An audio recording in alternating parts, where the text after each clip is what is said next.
Nitwa Niyonsaba Georgette, nkaba mba mu Kigobe ngaha mu gisagara ca Bujumbura. Hanyuma nagize amahirwe yo kuza muri rino yororero tworore tujijuke tworore kijambere. Rino yororero rero ni yororero n'ukuri mbona yuko rizonshikana kure kuvyo nahize. Tumaze iminsi ibiri twiga turi muri formation.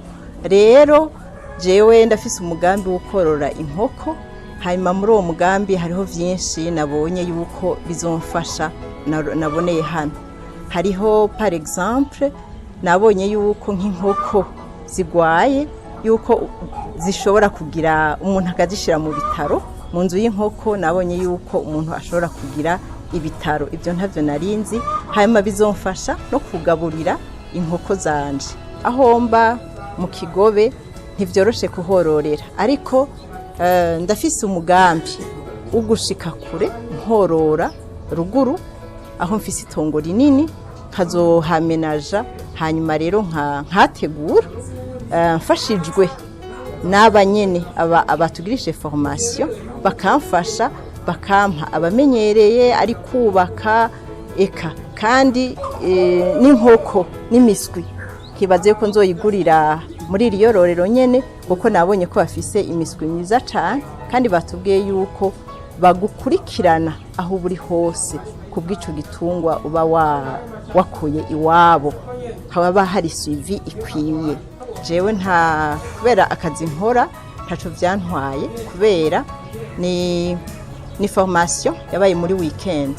Babigira neza kubera hariho ukuntu babigira kuwa gatandatu no kuwa Mungu. Kuwa gatandatu rero usanga kenshi abakozi baba arakaruhuko, no kuwa Mungu naho umuntu ataba yagiye gusenga, ngira ivyo ntaco vyokwica cane canke akaraba yandi masaha yosengerako.